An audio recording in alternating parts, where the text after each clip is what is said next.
Hello and welcome. I'm Zolo, and I'm quite sorry for the time it has been taking me to read up a new fanfic, and I won't continue with Ace the satire. But I will now try to get the whole series of Monster by BlackWing.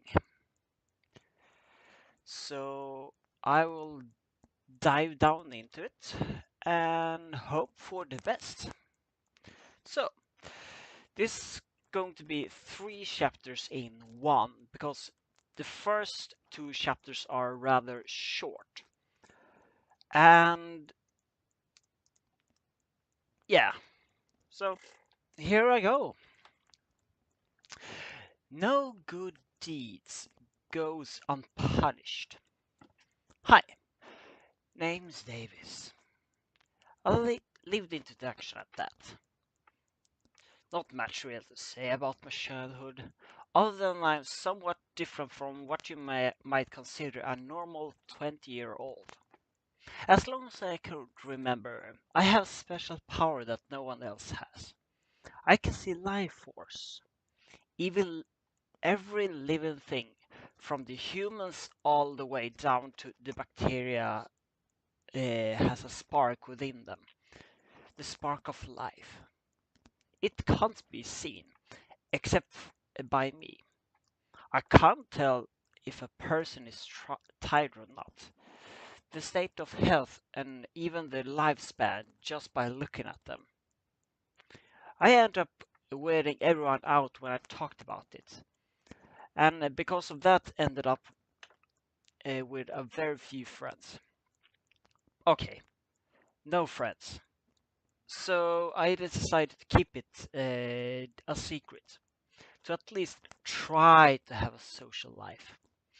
Careful what you say. Hi, Sally. Your granny's gonna die in a month.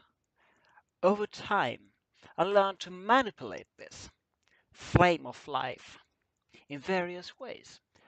I could recover stamina, heal wounds, extend the life of myself or others at a cost. You see, in order for something to gain, something of equi- equal value must be lost. Before you ask, no, I'm not an alchemist, though the manga is one of my favorite ones. But I digress. In order for me to recover my stamina, I must pass my exhaustion on to others. Life force. The same with health. I can heal my wounds by adding them to another. Lifespans as well. So technically, you could call me a vampire. At least one in the sense that I don't need to feed on blood. I use life force. So unlike blood, I can also use plants, trees, and even microorganisms as energy source. I'm not required to absorb the energy to live. I only if I want to extend my own life or recover from wounds and exhaustion. I can use this power without physical contact, though touching whatever it makes it sure easier. Now, just as I can take, I can also give, which where's my problem began. May 29th, 2011, Michigan. I walked in.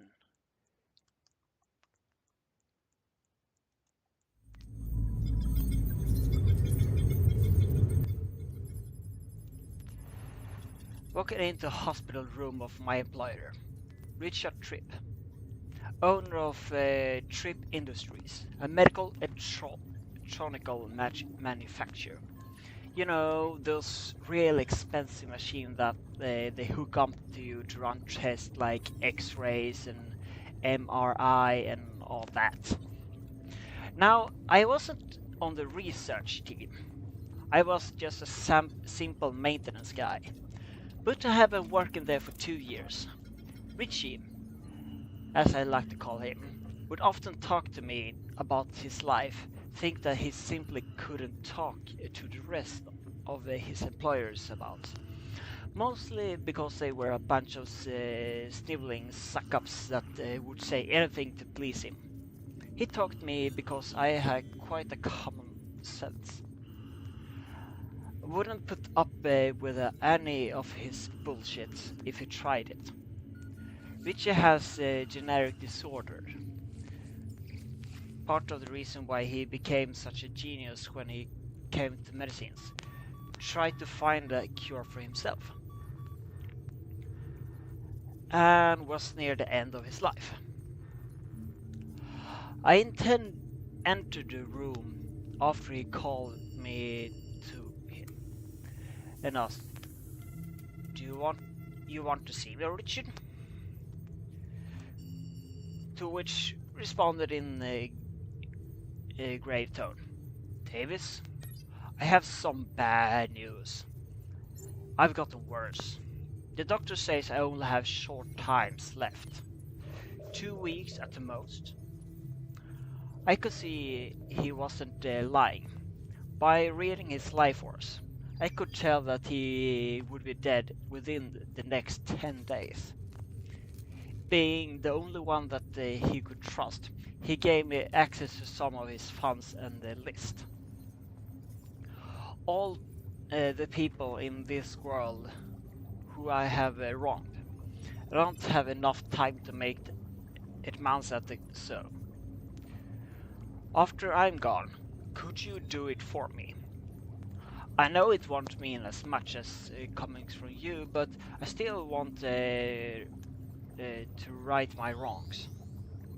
I knew that Richard was a screwed man and has stepped on others to make his way into this world. But even though he was my boss, I still consider him my friend. Seeing him want to make up for his past wrongdoing, I couldn't help myself, and I made the worst mistake of my life.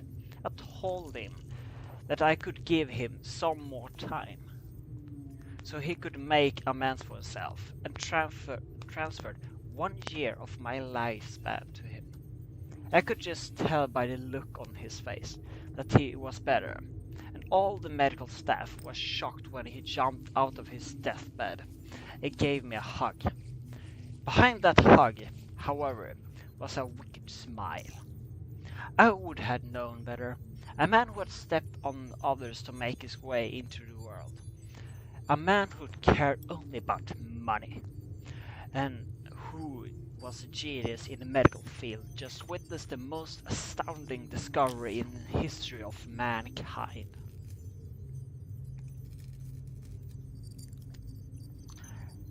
That was the first part.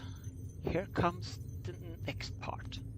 No good deeds goes unpunished, part 2. Richard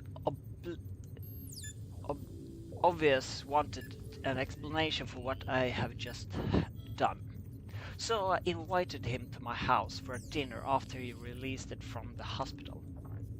I told him about how the world is full of life, and I could use it as I wished. And that I gave him 1 year of my life, and already recovered it from a nearby tree. I showed him 2 plants in my house, one full of life, and other near death. He watched in amazement as I switched their state of health, realizing that I could improve human life at the cost of plants. He asked me why I kept it a secret so long. That's when I made my second mistake. Mankind isn't meant to be immortal. If anyone found out, everyone would want to live forever. If anyone discovered how to do what I can, they would trade this knowledge for wealth. And pretty soon the plants would be devoured of the planet's life required to subside. He stopped listening at immortal. He didn't care about the after effects. He was going to be immortal if it killed him. A funny concept when you think about it. And he would make billions of extending lives of the rich at the expense of the planet itself. He told me what together we could make millions between my power and his technology to uncover its secrets. I told him I never let anyone discover it, and I would never allow it to happen. He said he would respect my wishes, and that he wanted to help wash dishes after. Once wasn't looking, Richard took a frying pan, and next thing I know, everything was dark. I woke I woke on a steel table with a metal strap spinning my arms and legs. Richie, he's an ass now, and he doesn't get the happy nickname anymore. Stood in front of me with 3 screens behind him, showing only shadows of the men who were on them. Welcome, Davis, to Trip Laboratories.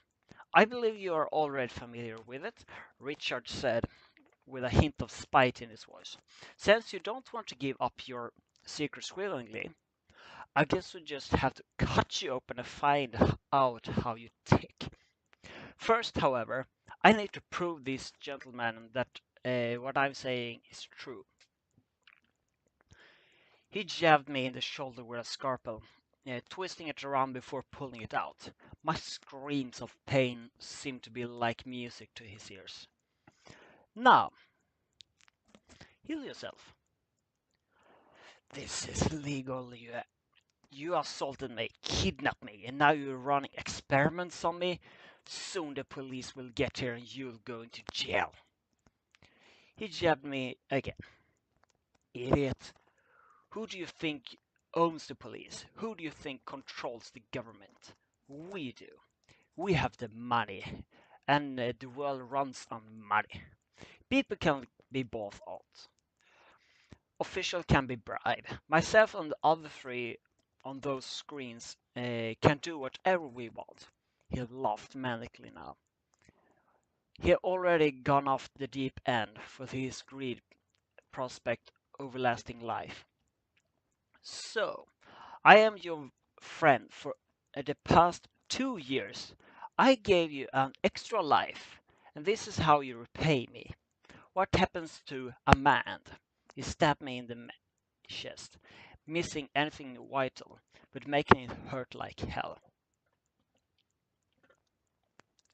I only wanted to make things right because I thought it was going to die. Who cares about afterlife if I'm never going to go? If you aren't going to heal yourself, then I guess I just have to kill you. Then my eggheads turn to test on every single piece of you.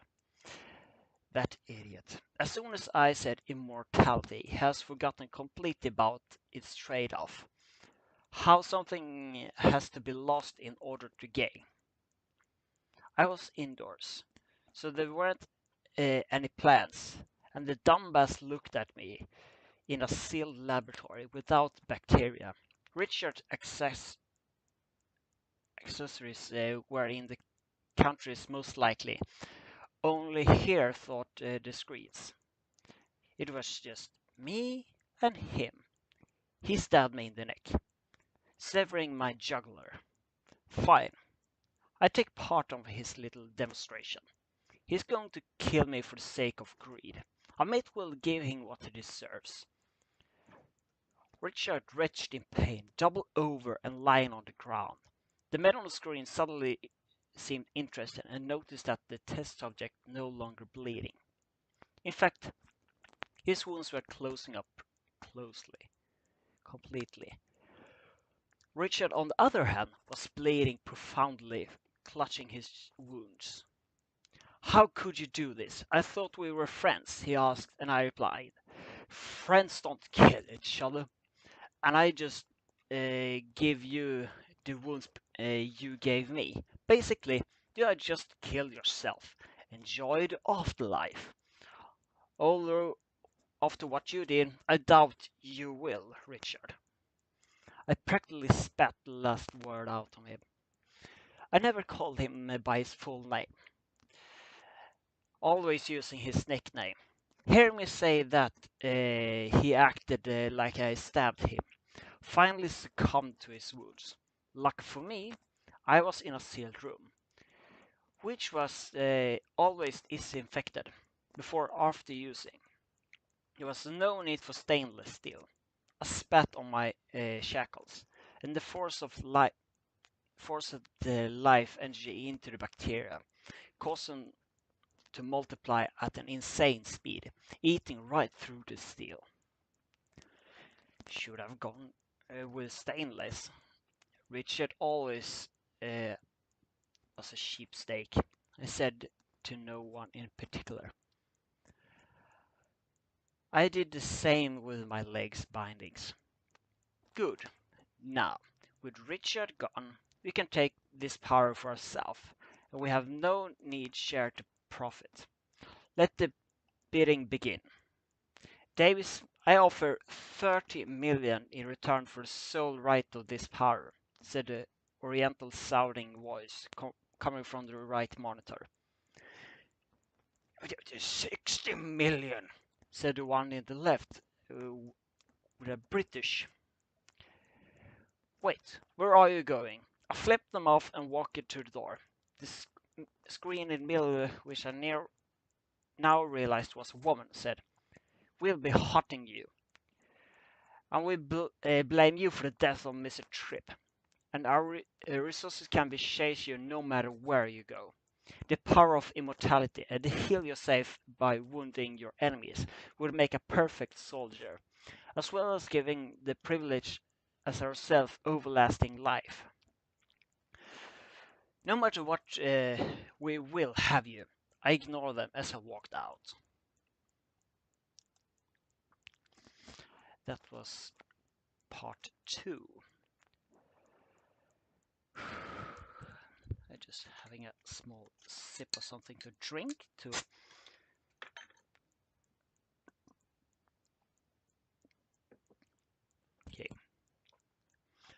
Okay, here the real story begins. Across the gap. Come on, Twilight, said Lyra. I just know it will work this time. Twilight Sparkle, student of Princess Celestia and the element of magic. As if you didn't know that already. Looked up at the tail unicorn with a mix of frustration and exhaustion in her eyes.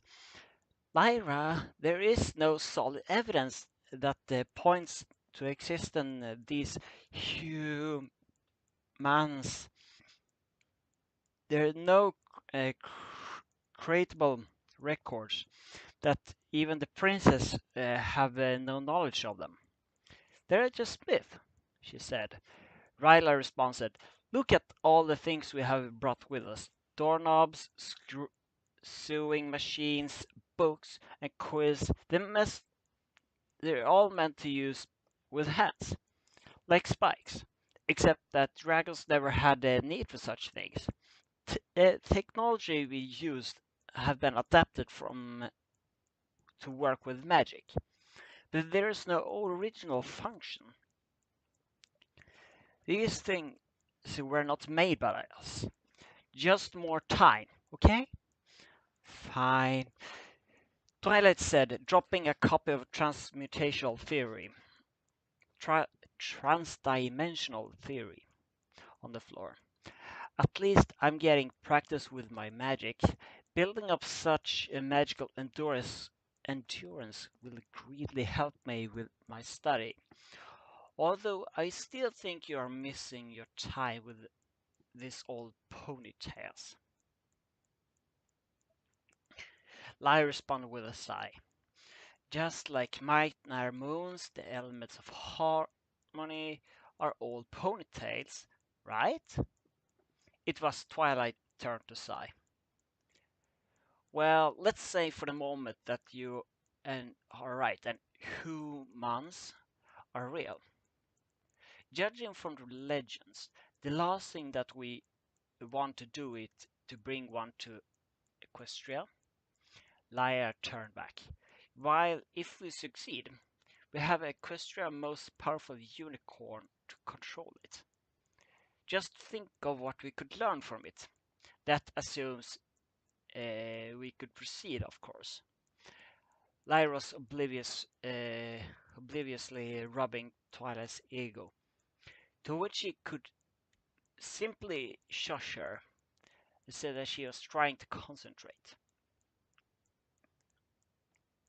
Meanwhile, on Earth, Dave was running for his life. The internal uh, personnel were easily dispatched via having their stamina zapped from them, making them fall asleep on the job. Davis took some of the clothing to replace the ones that had been stripped off him. Making everyone fall asleep also served to recover Davis' energy. He was in full out sprint the entire time. For being such a medical visionary, Richard was an idiot when it comes up to strategy. He hasn't changed the codes on the doors since David worked there in the maintenance. He knew them all, as well as the building's layout, by heart. Richard hadn't informed the guards about him, which Davis discovered when he bumped ahead of the security. Working late, I see? Yeah, Davis replied. Well, better watch it. The boss is already like you. If you keep that up, you be in for a rise. The guard let out a chuckle.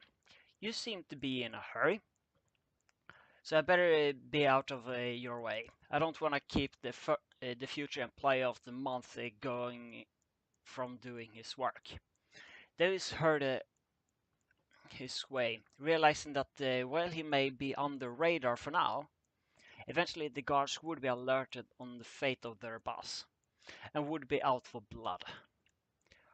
At the same time, he laughed at the deliciously irony of it. The man who tried to kill him was dead, and the one who was job to make sure that didn't happen just complimented him. David took Richard's card, having taken the keys of his body prior, and drove home. "Gah!" said Twilight. "This isn't working. Something is with the universal coordination must be off." "I'm trying as hard as I can," Twilight said Lyra. "This spell is particular difficulty, and so not only done by one with incredible magic like Twilight. The problem being, Lyra was the one who's know about the humans. Lyra was the one who dreamed about the humans, and Lyra was the one who was trying to hone in on humans. Whatever they might be, searching all the time and space in multiple universes was straining, and Lyra didn't have nearly enough stamina. Twilight did. So, Twilight would prior the energy needed, and Lyra would find the tuning. It required them to be perfectly synchronized, and to it to say difficult would be an understatement. I'm exhausted, Lyra, and I can't tell you are too. Although I appreciate you helping me build up my magical endurance, I think it's time we call it today. Lyra responded, "Yeah, you're right. The research can wait for another day." Twilight showed Lyra to the door and wished her good night. Lyra looked up, and judging by the position of the moon, it was already 3 in the morning. Oh boy, Bonbon is going to be pissed.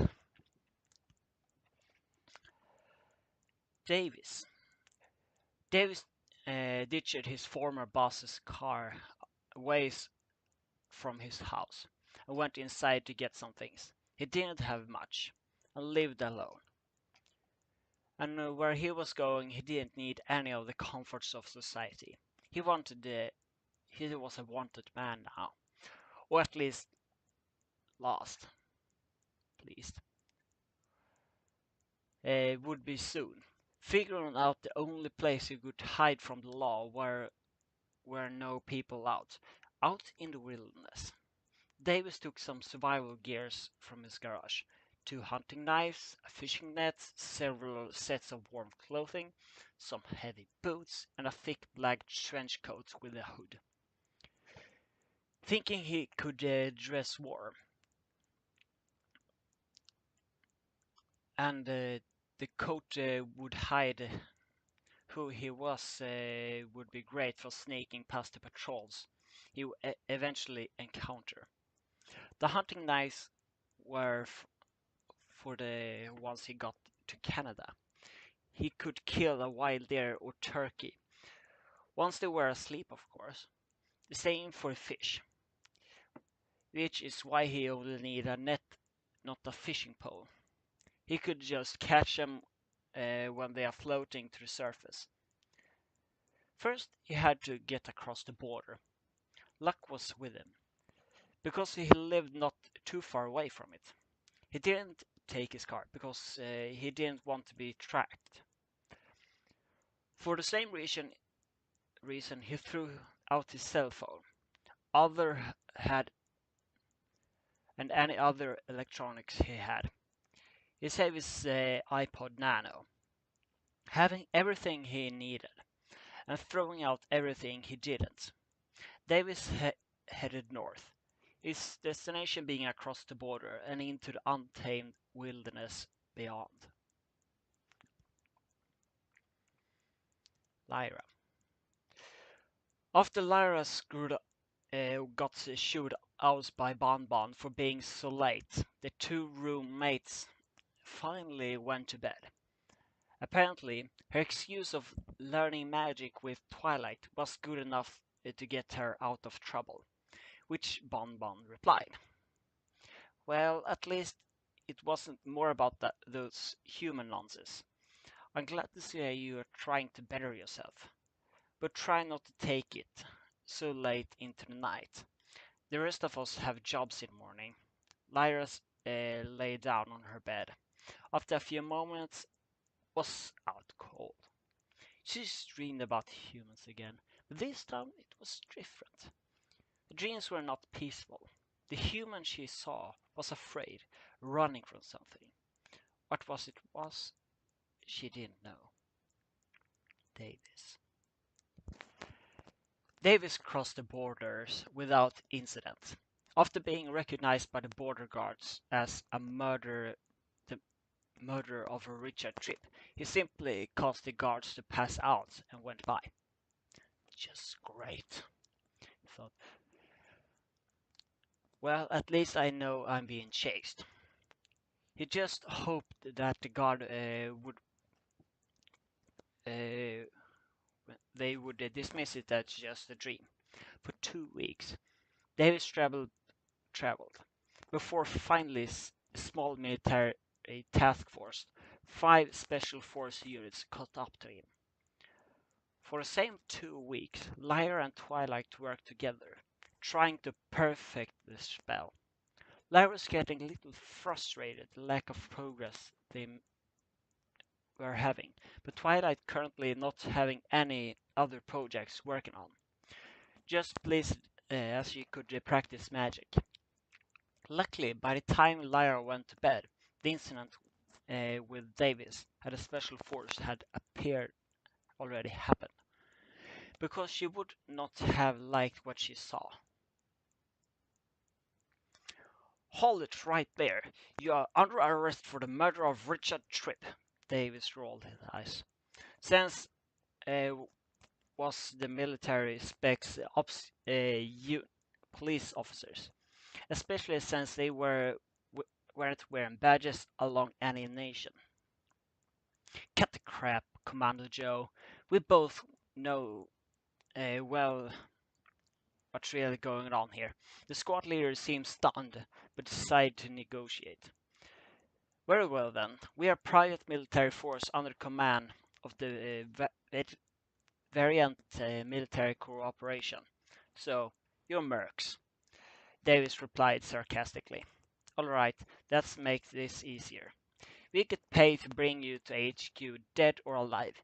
We get more money with you alive, though. So if you would come with us quietly, you won't have to forfeit our bonus.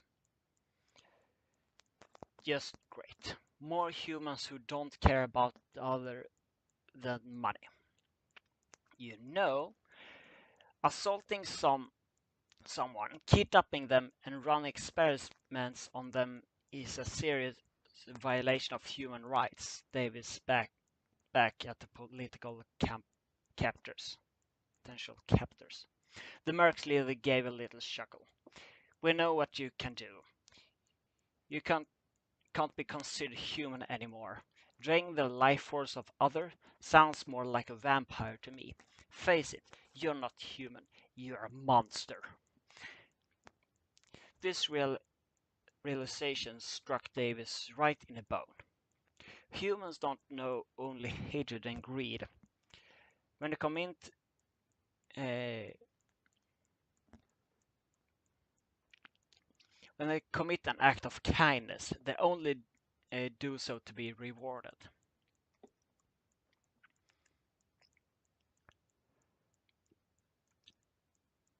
by the person they help, or in afterlife. They don't care. They just want them for themselves. Davis helped someone who he thought was his friend, only to get stabbed in the back. If all humans are evil and greedy, then Davis figured he didn't want to be human. Right, you're right.